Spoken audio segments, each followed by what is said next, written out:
nashimwe. Gitoro iki turanezerewe. Tunejejwe n'Imana mu mutima ko turi amahoro. Yesu nashimwe. Haleluya. Haleluya. Kora salvation right choir, salvation choir.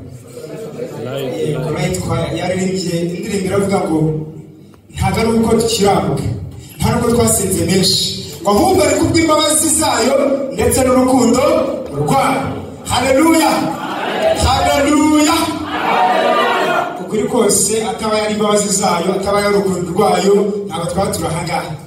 Iyo usubije amaso inyuma, korali imwe bayita ntabwo bizi akaririmbye ngo dusubiza amaso inyuma ngo tutagira kirengera, dusubiza amaso inyuma ukareba muri famiye, ukongera ukasubiza amaso inyuma ukareba hose, wasanga utakabaye urahangaha. Yesu nashimwe. Ariko ni kubw'imbabazi z'Imana. Haleluya. Shimye Imana mutima wanjye kuri uyu munsi wa none.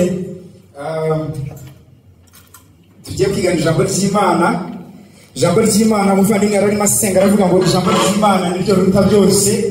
Ijambo ry'Imana niryo Imana yakoresheje. Exception na hamwe. Iravuga ngo iki kintu kireho ibaho. Inyanja niyo inyanja ibaho. Hanyuma isanzure ibaho isanzure ibaho. Ijambo ry'Imana rikora byose. Ariko ugeze ku muntu kubera ko ari mufite y'umugambira siyata. Yari mufiteho umugambi. Yari mufiteho umugambi. Yari mufiteho ubushake, hari ikintu cy'Imana yagushakaga. Yarangije avuga ngo uyu muntu we ntago mvuga. Byashobokaga yuko yari kuvuga ngo umuntu nabeho akabuza yari kubaho. Ariko aravuga ngo oya. Iteranya delegation mu ijuru iravuga ngo reka turebe umuntu ase natwe. Haleluya. Bene magambo turi ibiremwa bitandukanye. Byagubye n'ushake uri umukene, nushaka uri mugufi, nushaka uri muremure, uri umwirabura cyangwa se umuzungu, ariko turi kiremwa kigize gitandukanye. Yesu nashimwe. Hanyuma kuturema kwacu Imana iturema yari ifite umugambi ukomeye. Abavandimwe badusomeye ijambo, reka turisubiremo. Ndasoma ijambo rimwe. Urwandiko Paulo yandikiye itorero rya Efeso. Urwandiko Paulo yandikiye itorero rya Efeso, ibice byaho 2 umurongo wa 10.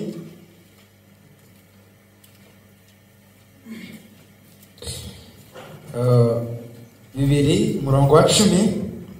Itorero rya Efeso ibice 2 umurongo wa 10 haranditswe ngo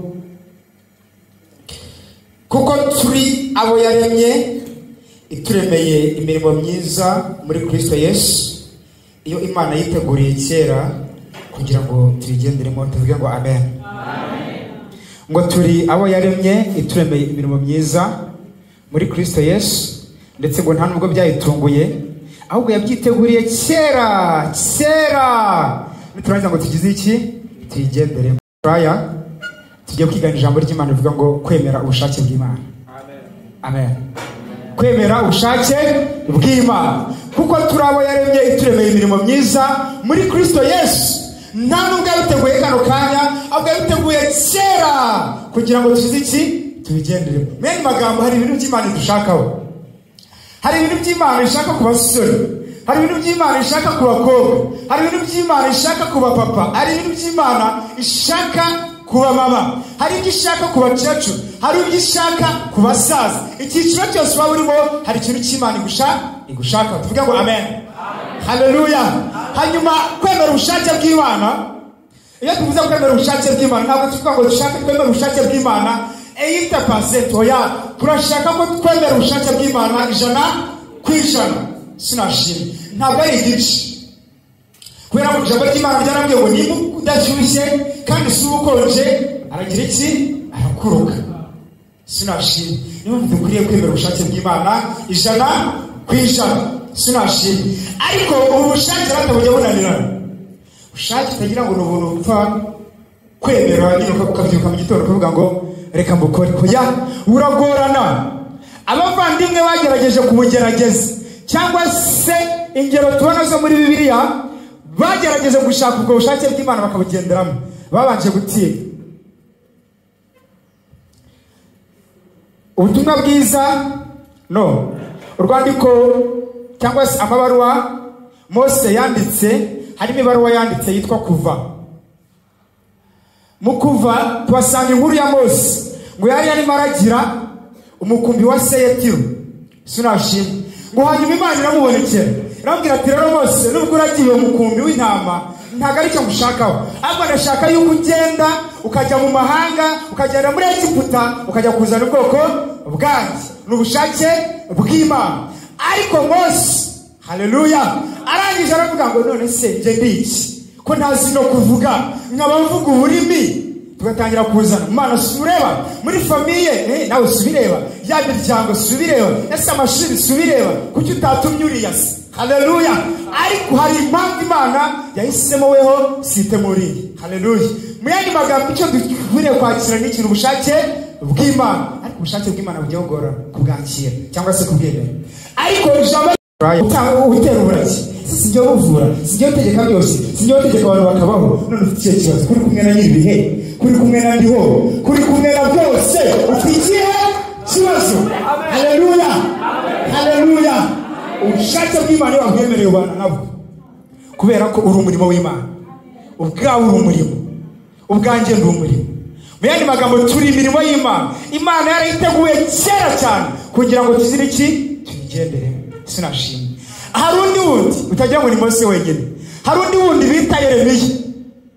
Wasanga iyo ndi kugerageza wasanga Yeremiya yaranganaga nanjye cyangwa se zingana na karakara. Imana yambwira ngo haguruka sinashimwe haguruka ugende uhanurira abantu mwanga yose.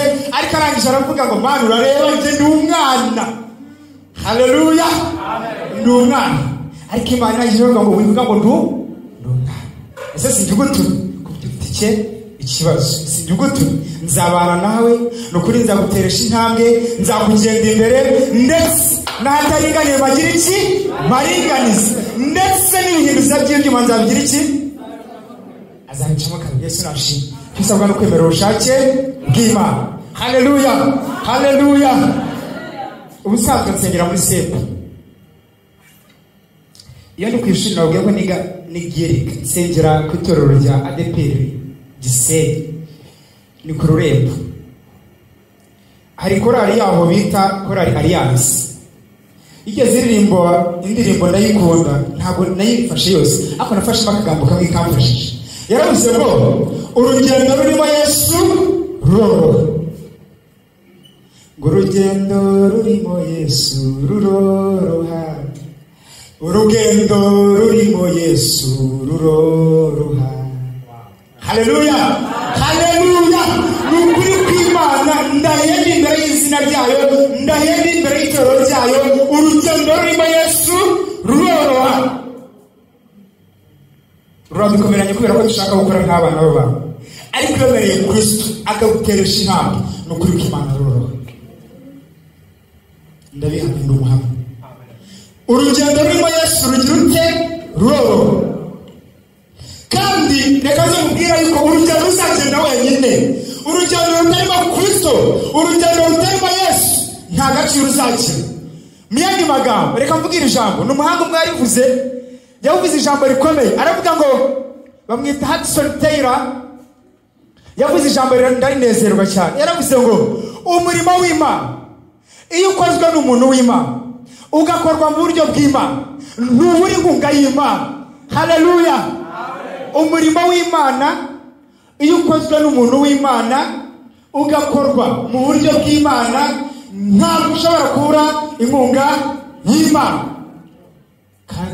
Yabura abasiponsa gute kandi niyi sponsinga umurimo n'uwayo ukozwe n'uwayo. Yabura abasiponsa gute umurimo w'Imana ugakorwa n'umuntu w'Imana ugakorwa mu buryo bw'Imana ntabwo ushobora kubura inkunga y'Imana. Njyaga nibaza kuri iryo jambo nkibaza ngo yarari mu wuhe mwuka kugira ngo atekereze ibyo. Umurimo w'Imana ukozwe mu buryo bw'Imana ugakorwa n'umuntu w'Imana. Ese uko muratekereza wabura inkunga y'Imana ntabwo bishoboka. Haleluya haleluya haleluya. Hanyuma rero abantu tujye tugerageza kureba ibyubahiro byacu, tukagerageza kureba amashuri yacu, twavuga ngo ese ubundi Yesu ni iki, ese ni iki, twarangiza tugashaka gukora ibyacu. Reka tukubwire ngo umunsi watakaza Yesu uzatakaza n'agaciro n'ako gasura hari abavandimwe b'abamama bakuze ku itorero bajya barimbo unaka gasura mutubona ngo ni Yesu sinashimye unaka gasura ngo mubona ni Yesu. Haleluya. Umunsi watakaje Yesu uzatakaza agaciro, umunsi ufite Yesu uzagira agaciro.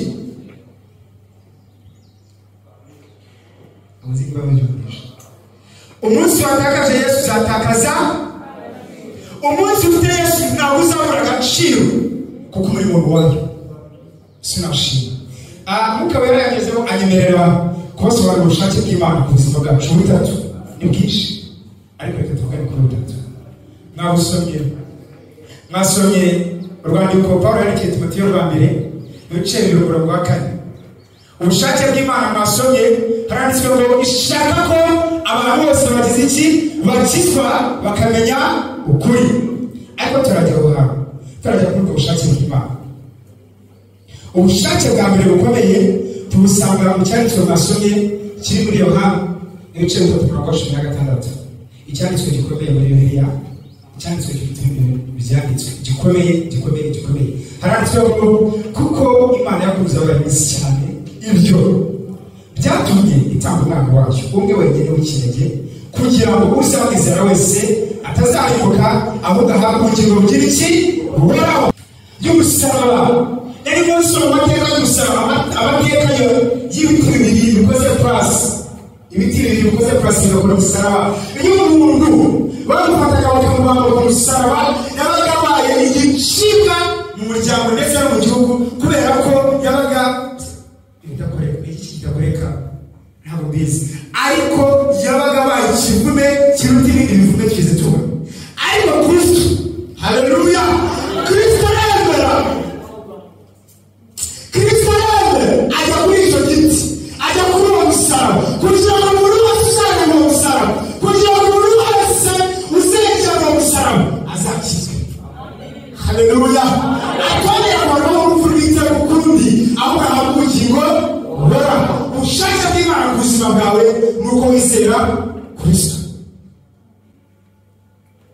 Nari munsi wo mu gitabo cy'umuhanga yandika amagambo akomeye, arangije aravuga ngo abantu ntabwo tuzaribuzwa nuko twakoze ibyaha, ahubwo tuzaribuzwa nuko twakoze icyaha. Ntabwo tuzaribuzwa nuko twakoze ibyaha, ahubwo tuzaribuzwa nuko twakoze icyaha. Bakibaza ngo ibyo niko byera kumera bimeze gute? Ibyaha ndetse n'icyaha bitandukanye. Yewe ibyaha byakera buri munsi. Hanyuma w'icyaha kimwe ni ukutizera umucyo, kandi umucyo yarakomeye. Yohana igice cya mbere. Umucyo yaraje ajya muri sinamenye ko umucyo yaje ukomeza kugendera mu mwijima. Hanyuma Imana ishaka yuko abantu bose bizera uwo mwana umwe wenyine, hanyuma uzamwizera wese atazarimbuka, atazongera guhura n'urupfu rwa kabiri, ahubwo azabe mu bugingo sinashimye. Haleluya. Hanyuma ubundi bushake bw'Imana ni ubushake twazanye muri Timoteyo wa mbere igice 4:4 ngo irashaka ko abantu bose bakizwa ngo baze bakamenya ukuri.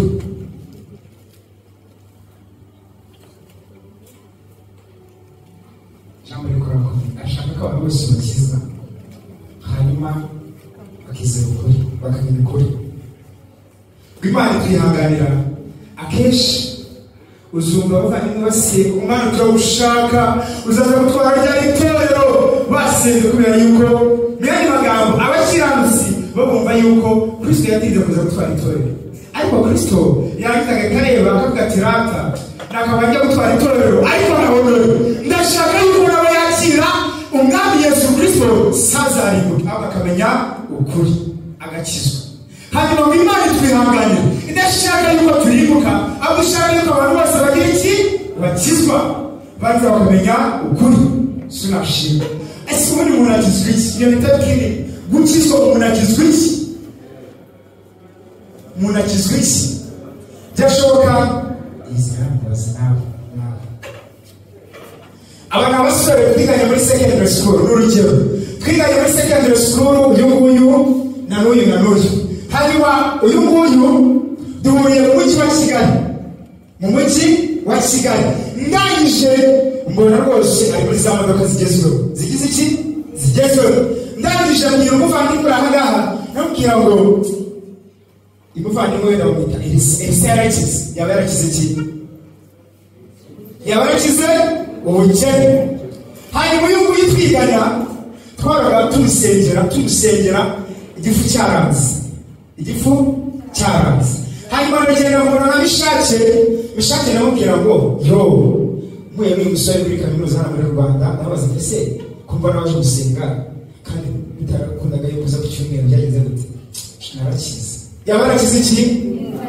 Yaba yarakize indwara. Hanyuma uyu nguyu urugero nagaruko Yesu nashima. Abantu bize body schools murabizi. Murekure petrol ndetse na metro na discipline zamaraga zimuriho ijoro ryose. Hanyuma nje hano muri Yora nsanga haleluya ngiye kureba nsanga muri ibyo bwiza n'umuvuga ubutumwa bwiza haleluya n'umukiranzi bwiza. Ndangije mwumuvandimwe n'ubwira ngo wa muntu yakishijwe iki? Haleluya. Nakishijwe cyane mu Kristo uretse kubikiza ibyaha ndetse n'urupfu rw'iteka shobanywe. Haleluya. Bakibaza ngo mbese yego n'ubukira n'utanga Yesu yamujijije nagamukiza weje mu ryarange ngo nabisera kukiranutsi wayo ngo yicwa n'inzara cyangwa se bagira iki asabitse aho bakubisha abatangiye ngo banyamara mu mahanga yose uyubaha agakurika gukiranuka w'Imana Imana igize iki urabemera.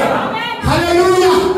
Ijambo ry'Imana riravuga ngo mumaze gushaka ubwami bw'Imana no gukiranuka kwa hanyuma izo ndwara zizakira ubwo bukene nibwo buzakira. Haleluya.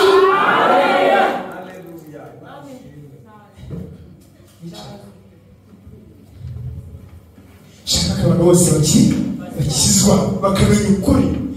Yesu wari muri cyaricyo yari masukira Nikodemo yabwira umunyamana n'igenzira n'ukuri ndetse n'ubugingo. Ndetse icyo gihango nta n'undi muntu wese nta shortcut zero. Abantu bigazi barabibwa na computer nta shortcut uretse guca muri Kristo Yesu. Haleluya. Abantu biga computer ukumva bashaka gusekitinga bagasekitinga paragraph nyinshi ariko bakavuga ngo iki kintu ni page 500 ninjira mu sekitinga banka biramfata iminota 3 ariko bikaza nawe control plus haleluya n'ubuzima bw'Imana na shoti.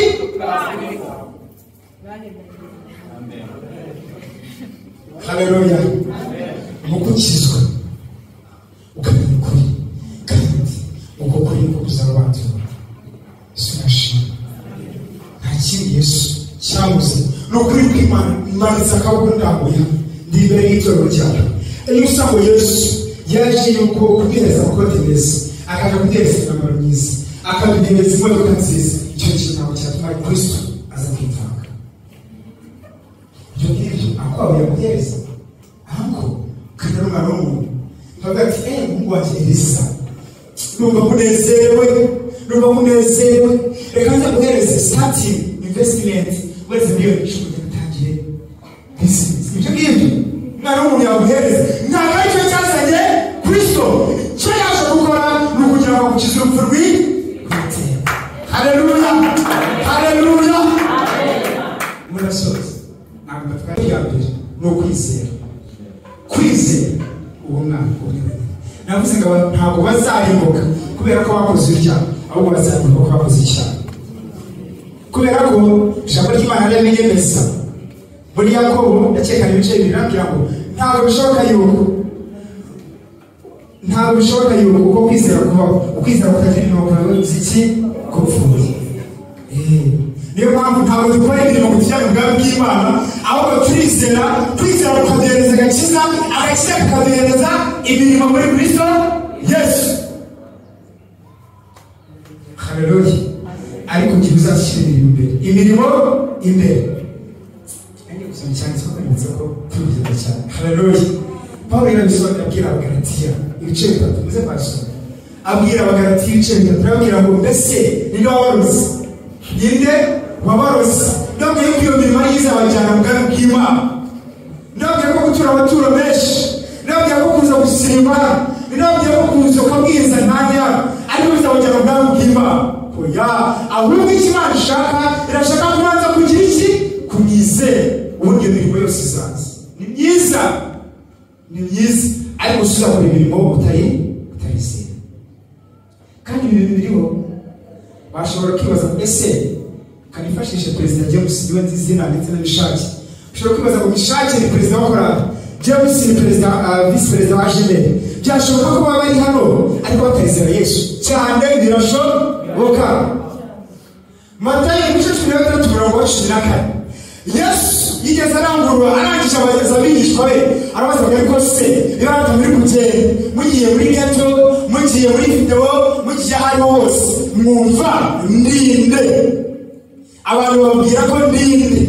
Mubwije ukuri icyo kibazo akabazo koroshye akabazo koroshye kwita bavuga ngo uri Yesu iryoshye ariko kuri kw'Imana byarabananiye. Barabize ngo bamwe bashobora kuba bavuga ngo uri Mose, abandi ngo uri Elisha, abandi ngo uri umuhanuzi. Nibuke bari bamara imyaka 2 n'igice abigishwa. Yesu yamaranye n'abigishwa imyaka ingahe? 3. Yabaga mu kigo cy'abicaye cyaretse ariko bataramumenya. Ukaba urimo gukora muri perezida wakora muri ibyo mwiza usirimba nabonye na harya ati ngo bahitanye drama shining drama fan ushininga neza nyine urabikirana neza ariko utaramenya Yesu. Hanyuma Yesu arangira ati yego ibyo ni ibintu abantu bafite bababwira, ni ibintu abantu ba kaminuza babwira. None se atamwebwe iyo mungore mubona ndinde nabwo biro. Ariko ijambo ry'Imana rirambwira ngo nuko umwuka w'Imana aza kuri Petero cyane. Uragira amushirira kuri ntago ari umuntu usanzwe ahubwo ni Kristo Yesu umwana w'Imana igira iki ihoraho. Yesu arakirangura amagambo akomeye. Haleluya. Arangije arangura amagambo akomeye aravuga ngo nyamara nakubwiza ukuri yuko ubwenge bwawe ubuhanga bwawe ntabwo ari bwo guhishura icyo kintu ahubwo n'Imana wishuriye yucishe umwuka wayo. Haleluya. Haleluya. Wishyurirwa Yesu sibishobora kuba warize amashuri menshi, sibisaba kuba ariko ngo iki hano tugira professor, hano harimo abaprofesa. Kandi bambwira ijambo rimwe kandi kuri muri Timoteyo wa mbere igice cya 1:12 kandi bambwira ijambo rimwe. Timoteyo wa mbere igice cya 1:12 haranditswe ngo ndashimira Yesu Kristo Yesu umwami wacu wambashishirije yuko yatekereje ko no kwizerwa akangamira umurimo we. Nubwo nabanje kuba umutukanyi n'urenganya n'umunyarugomo ariko narababariwe kuko nabikoze mu bujiji ntarizera. Kandi subiramo akakana. Ariko narababariwe kuko nabikoze mu bujiji ntarizera. Uyu ni babivuga ni Pawulo. Baramuzi yari umuhanga muri kiriya gihe. Yari yarigishijwe reka muri kiriya gihe cyabo ntabwo habagaho kaminuza nk'uko twumva ngo University of Rwanda, ahubwo habagaho abaprofesa. Kuri profesa urabona ko bafite abantu nyine bagira ikintu bigisha. Pawulo yari umwe muri abo afite ubuhanga, yarigishijwe n'umunyabwenge w'umuhanga witwaga Mariyeli. Yesu nashimwe. Nuko wageranye nyine kaminuza wenda irenze yari wifuza aho gusigiramo doctora yindi wifuza ariyo yikiremo. Ariko arangije aravuga ngo nibyo byose nabikoze mu bujiji. Reka nze mbace intege abashaka bari kunyumva ariko ijambo ribatsinde ntabwo mwenya. Yesu amen. Haleluya. Siri imirimo yose imirimo y'amaboko ye. Umuntu ubuhanga bwose waba ufite, imbaraga zose waba ufite, ubukire bwose waba ufite, ariko utazi Yesu urinjije. Navuze ngo abarekera bashaka babwira ngo suzo kugaruka hano watwishingije ndavuze ngo ubundi muri video bafata nk'ikitegerezo ariko utazi Yesu giziki uri injiji.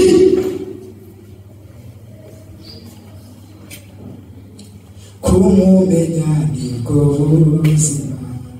Haleluya.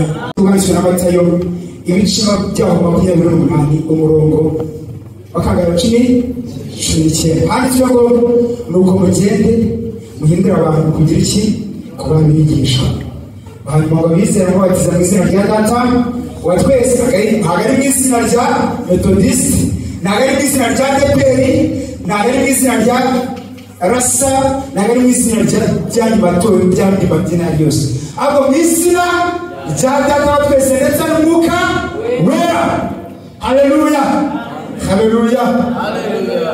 Ndashaka kujambo rimwe abahanga batatu muri Bibiliya bakoresheje Yohana ubwe yarikoresheje mu batiza arangije rero muri bwo kubatirisha aya mazi ibi bidendeze ariko nukuri kw'Imana umuntu uzaza ntabwo bafite ubushobozi. Haleluya. Nuko banafungura dushime twikwato siwe ngo ubonazi ubonazi azabatirisha umwuka ndetse n'iki n'umuriro. Haleluya. Haleluya. Ndagira ngo gutangariza ko umwuka wera n'ujya ubatiza abandi bose batanga ibimenyetso. Haleluya. Abandi bose batanga iki ikimenyetso. Ntabwo uzajya mu ijuru. Reka mbereke urugero. Yesu cyari isambo cyagiye mu ijuru cyabatirijwe he? Bakijyanye muri Yorodani. Hari Yorodani hari pisine bagiye kukibarizamo nuko cyizeye umwami Imana hanyuma akatubwira ati nyamara kugira yuko turajyana tukabana muri paradiso. Izere Yesu ibintu byose ni umuhango. Ntabwo babwira ngo reka kubatizwa nabyo ni byiza ariko nimutarabatizwa umubatizo w'Umwuka wera tangira ubuzima. Yesu ndamuzi. Yesu ndamuzi. Yesu ni iki ku buzima bwanjye. Hari mu bushake bwa gatatu no kujyana ubutumwa bwiza. Yesu asezeranya Umwuka wera itorero yabwiye mu cyakoza muzahabwa imbaraga uwo Mwuka wera nagira iki n'abamarukira ngo ndetse. Haleluya. Haleluya. Ngo musabagaho kumamya muturutse hano i Yerusalemu, muturutse hano muri kaminuza, muturutse muri gato zanyu, muturutse. Reka nongera babwire imirimo imwe nakuze ni korali imwe muri Adeperi bita Silowamu. Ntabwo mbizi mba mwizi ni ku mukene yaririmbye ngo ubuzima bwawe bujya bwerekana imirimo Yesu yakoze muri wowe. Murabyumvishe? Ubuzima bwawe bujye bwerekana imirimo Yesu yakoze muri wowe. Amen. Amen. Haleluya. Haleluya. Ubuzima bwacu bujya bwerekana imirimo Kristo yakoze ikomeye muri twebwe atari uko tubanje kuvuga atari uko tubanje kuvuga ngo njye nsangira muri ajeberanga ubanje perezida wapi ahubwo just physical. Yesu yatanze umwanzuro bigishwa rero akana kibazo narakibaza rero mbese tuzabamenyera kuki kwazaza abahanuzi akaza bigisha akaza bavuga ubutumwa akaza tuzabamenye ni iki tuzakoresha tukabona iyi sayini y'umwana w'Imana y'umwana w'Imana ageragera ngo icyakora ntabwo mushobora kubarebesha amaso yanyu mu mubiri ngo ariko muzabamenyera kuki ku mbuto zabo. Haleluya.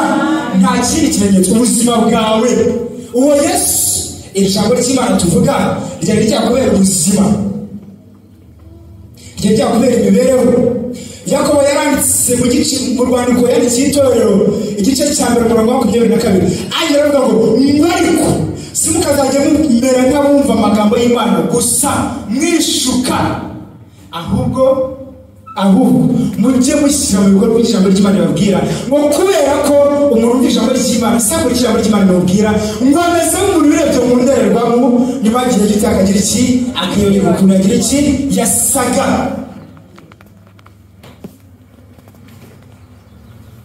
Mu gihe ijambo ry'Imana ritakubera ubuzima ukwiye kugera kuri level twese turacyari mu ntambara ariko dukwiriye kugera kuri level utanga ubutumwa utavuze batabanje kuvuga ngo iyi perezida aje mere iyo presentation ni y'iki itorero ry'Imana riri mu mujyi wa Ethiopia ngo hanyuma ngo abantu bamaranye nabo igihe kinini ushobora kuba bagishika mu mwaka unarenga ngo ariko barareba basanga perezida James perezida wundi umuvandimwe ndetse na vice presidente rwose igihe baberaniye muri motire igihe babaniye muri ghetto igihe babaniye bagiye guha muri video nta kintu babashinja rero ngo abo bantu aba Kristo nyine ni aba Kristo n'izina rye tuvuga ngo turi aba Kristo sinashi turi aba Kristo kubera ko turi kuri nyine Kristo ari muri twebwe hari imbuto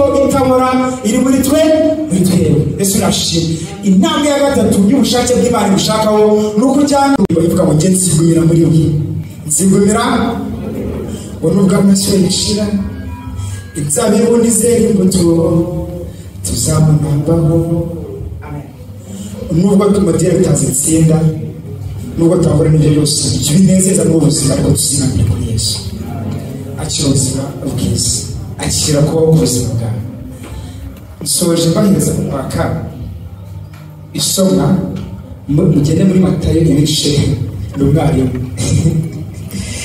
Matayo ibice 16:14 uwo mwaka Yesu yabajije abigishwa be nababwiye arabwira ngo mbese iyo muri kugenda mumva ko ndinde bavuga ko ndinde arangije babwira ibyo basubiza ariko twaje kubona hasi Yesu yarabwiye ngo igihe kirageze ngende hanyuma nsohoze isezerano hanyuma wa muntu umwuka wera yagezeho nanone Satani agira iki aramusanga amubwira ati yo Yesu we no kuvuga ngo uyu ni Yesu ni inshuti ye kandi Kristo yanyeretse yuko atari umuntu usanzwe ahubwo ari umwana w'Imana ugira iki uhoraho amubwira ati Yesu ndatekereza ko yamubwiraga amubwira ati Yesu urabizi mwuka wera atsanga subizi ukanya ibibazo sijya by'abantu yabanditse ibyo bikoze Yesu ati igikugu bikoze none se uzi ko umbwiye ko ari mwuka wera wabimishuriye yego rero nderetswe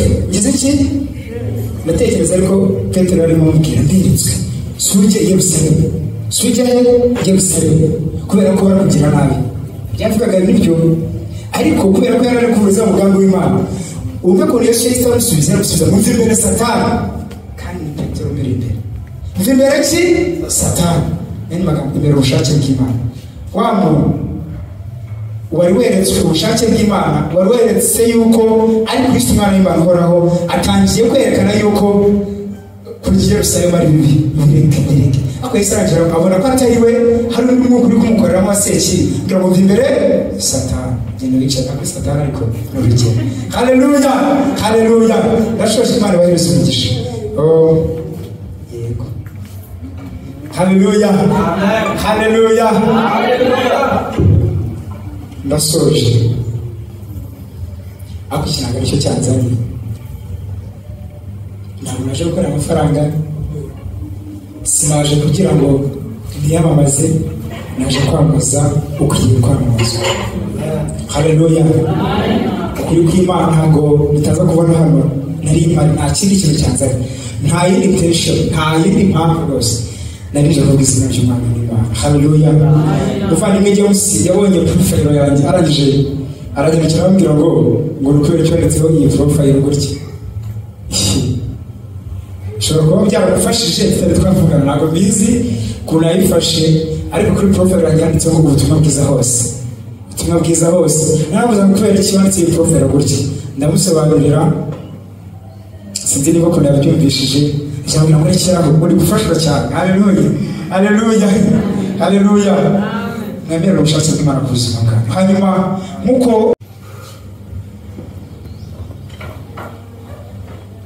gusoza haleluya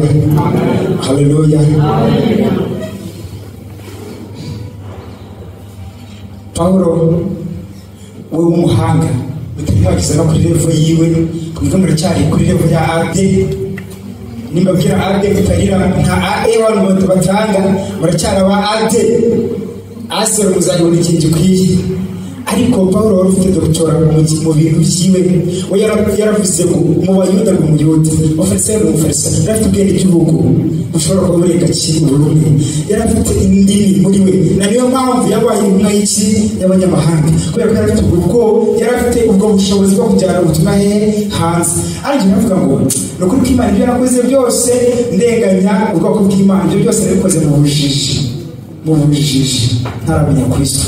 Ariko nyamara akimara kumumenya yaravuze ngo nyamara ibyandenderaga indamu yanjye byose byahindutse nk'iki igihombo, byose urabifashe nk'amasi. Bibiliya yera gerageza gushyiramo disipurine. Bibiliya yera gerageza gushyiramo disipurine y'Ikinyarwanda, ishyiramo disipurine. Mu zindi ndimi ntabwo bavuga amasi, bavuga amazirantoki.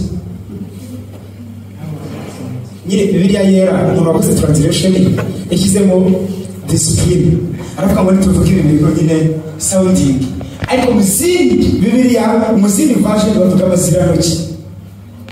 Ibaze ko wowe ufite diporome, ufite imiryango ikomeye, ariko wabireba ukabona byose ni nka kuriya, kubera kubwo ubumenyi wungutse utigeze ubona mu ishuri.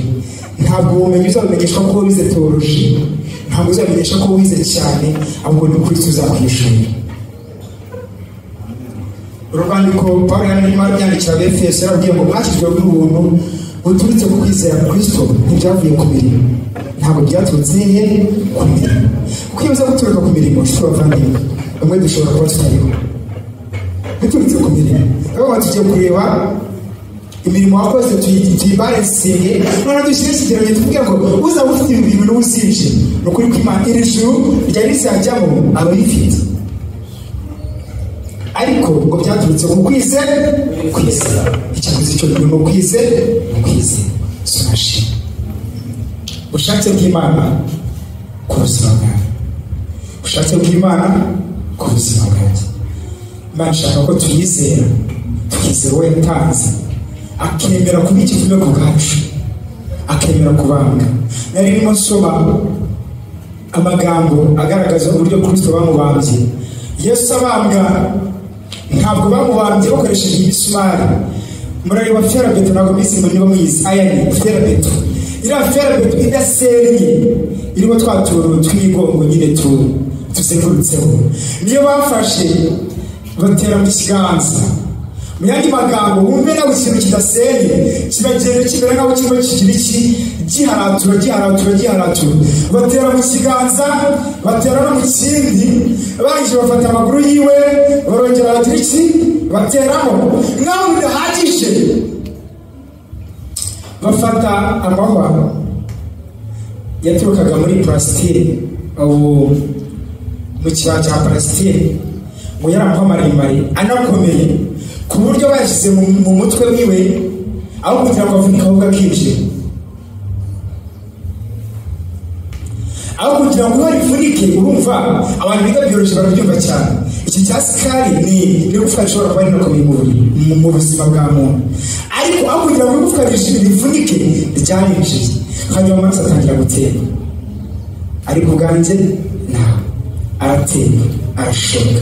Nk'aho bidahagije ngo umusirikare uba wari ushinzwe nyine kubabaza abantu aravuga ati ntabwo bihagije, afata icumu ararimutera. Ariko kubera ko Yesu ari umutunzi w'imbabazi, kubera ko Yesu ari urukundo rwe, Yesu ni urukundo, ntabwo agira urukundo. Yesu ubwe ni urukundo. Kubera ko Yesu yaje gupfira twese, ababi n'abeza. Ijambo ry'Imana rivuga ngo ababi n'abeza twese tuvira imvura iragwa twese tukayibona.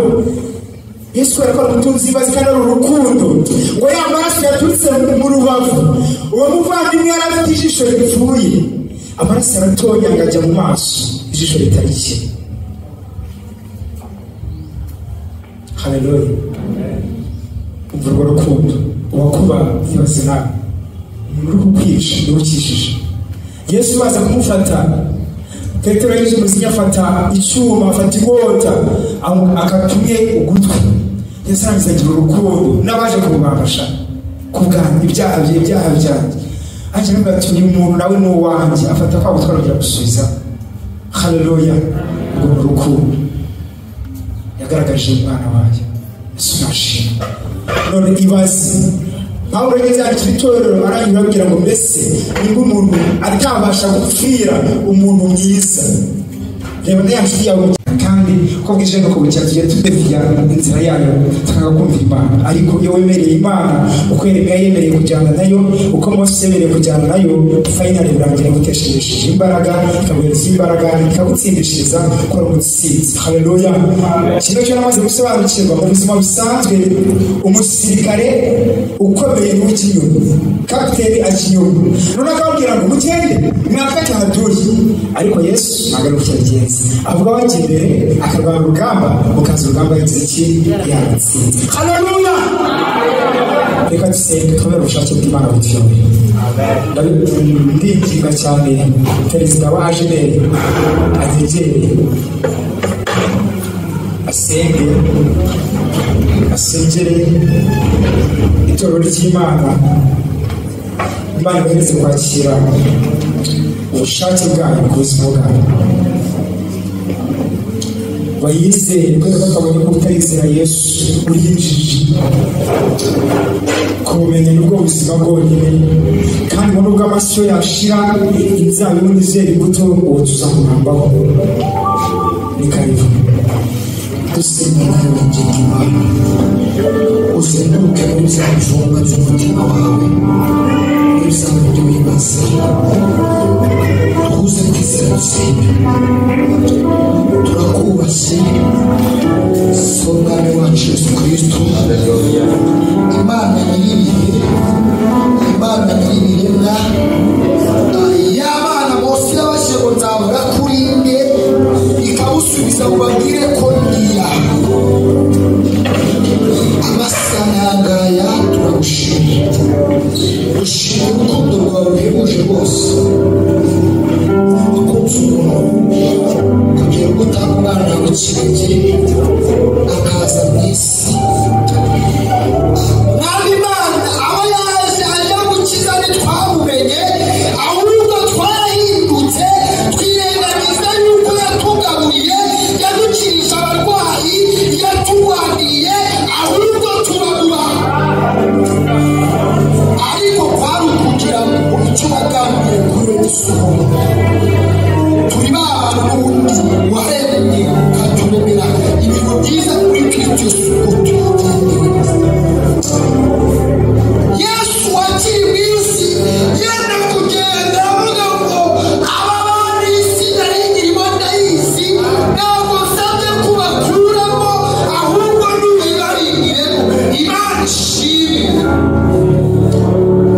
ntakiri cyakuzana ni ukugira ngo intama yasimbi igaruke mu rugo ntakiri cyakuzanye ni ukugira ngo abasambanyi Imana b'umusambanyi ntakiri cyakuzanye ni ukugira ngo aya magambo bareke amagambo ntakiri cyakuzanye ni ukugira ngo izaha zose dukora tubashe kubikizwa ijambo ryambwiye ibya byose ngo yewe muracyasi dukunda gukora tubaho mu kwirengera ijambo ryambwiye ngo umuntu wese ukunda kubeshya akabikora ubanza yeva hanze aho abarozi bazabari abasambanyi bazabari ariko Imana dusura ubushake bwawe urashaka ko dukizwa urashaka ko tukwizera urashaka ariko nawe twabishobora urangije ubwira intumwa zazo ubwira ngo yabizi neza ufite ubwoba ntabwo mwajya kumvuga ikimenyimenyi murifungirana ariko uzahabwa imbaraga uzahabwa kuvuga mushize amanga umwuka wera nabamanutse nibwo muzaba mu Yudaya i Samariya hose kugera ku mpera z'isi natwe dusabye umwuka wera ndasaba umwuka wera amanukira abakobwa amanukira abasore amanukira abapapa amanukira abamama amanukira kaminuza amanukira igihugu cy'u Rwanda abasha kudwishurira Kristo nawe abasha kudwishurira mwami atumenyesha bya bindi wasize atubwiye mwuka we natumanukira gukira akaba muri twebwe, ubwo tuzabasha kunesha ibyaha. Ukanatumanukira akaba mu bakobwa, akaba mu basore, akaba mu babyeyi, nibwo tuzabasha kwemera ubushake. Mwami uko niko fuza, reka ubushake bwawe bwanze muri twe, Mwuka Wera abe muri twe. Wari uhagaze avuga aragabanukira, musaba imbaraga, reka imbere zo zongere zuzuzwe nawe. Rero wajya musukire ku ihembe ry'amavuta, uburyo bw'umwuka akomeza avuge kandi ashize abantu. Tugushimiye kubw'ijambo ryawe, reka tugukomere amashyi twakira, tukubanye nawe.